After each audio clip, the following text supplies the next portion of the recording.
Let's mic news at 7। आम आदमी party के राष्ट्रीय संयोजक अरविंद केजरीवाल आज दिल्ली हाईकोर्ट पहुंचे, जहां उन्होंने शराब नीति मामले में सीबीआई की याचिका पर सुनवाई के दौरान खुद कोर्ट में अपना पक्ष रखा।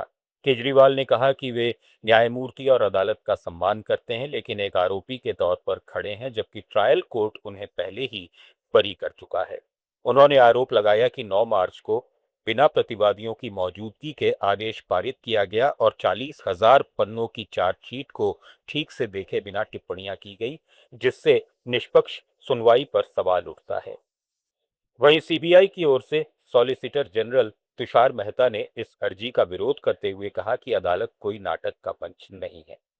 गौरतलब है कि इससे पहले ट्रायल कोर्ट मनीष सिसोदिया समेत सभी आरोपियों को बरी कर चुका है, जिसके खिलाफ अब हाईकोर्ट में सुनवाई जारी है।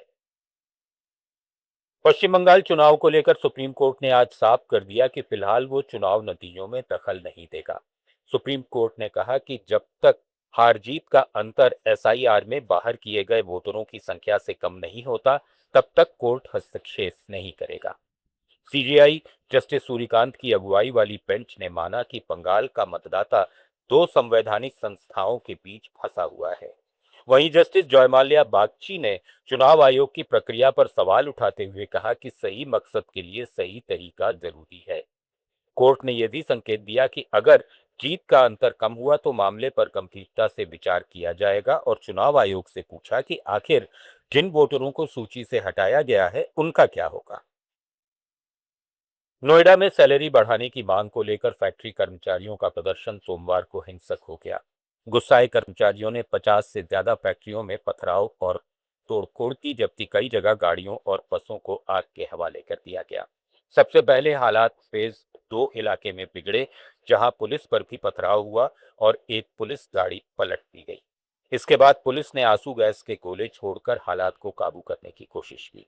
प्रदर्शन धीरे धीरे सेक्टर 57, 40, 60 और 85 समेत कई औद्योगिक इलाकों में फैल गया, जहां फैक्ट्रियों और दफ्तरों को निशाना बनाया गया और सड़कों पर जाम लग गया।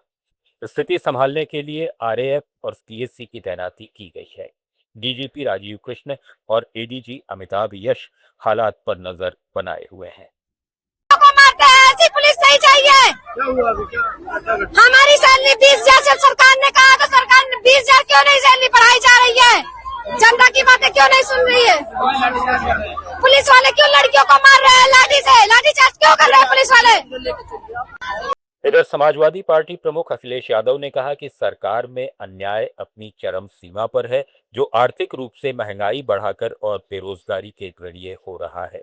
अखिलेश यादव ने सवाल उठाया कि जब बड़ी संख्या में मजदूर अपनी मांगों को लेकर सड़कों पर उतरे, तो सरकार और प्रशासन ने उनकी सुनवाई क्यों नहीं की। जब अन्य राज्यों में मजदूरों का वेतन बढ़ाया गया है, तो उत्तर प्रदेश में कर्मचारियों को राहत क्यों नहीं दी जा रही। को राहत दी इस महंगाई में, तो उत्तर प्रदेश की सरकार पीछे क्यों? सरकार ने बातचीत का रास्ता क्यों नहीं निकाला? एक तरफ तो सरकार निवेश की बात कर रही है, वहीं मजदूरों के साथ अन्याय कर रही है। और निवेश अगर आएगा और मजदूर नहीं होंगे तो कारखाने कैसे चलेंगे? ये पूरी जिम्मेदारी सरकार की है। सरकार किसी की बात सुनना नहीं चाहती। सरकार लोकतांत्रिक सरकार नहीं है, लोकतंत्र में विश्वास नहीं करती है, एक तंत्र में विश्वास करती है। संविधान पर भरोसा नहीं करती, वो संविधान पर भरोसा नहीं करती, अपने मन विधान। मशहूर गायिका आशा भोसले के निधन की खबर ने पूरे देश को गमगीन कर दिया है। 8 दशकों तक अपनी सुरीली आवाज से करोड़ों दिलों पर राज करने वाली आशा ताई के जाने से इंडस्ट्री में शोक की लहर है। अंतिम दर्शन के लिए रणवीर सिंह, जैकी श्रॉफ, उदित नारायण, सिद्धार्थ मल्होत्रा और रितेश देशमुख समेत कई बड़ी हस्तियां पहुंची।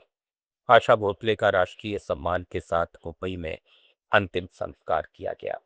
सिंगर पापोन ने कहा कि वे बहुमुखी प्रतिभा थीं, वे हर तरह के गाने गाती थीं। उनका संगीत सिर्फ अभी के लिए नहीं, बल्कि आने वाली सदी के लिए भी है। न्यूज एट 7 में फिलहाल इतना ही। बने रहिए लेट्स माइक के साथ।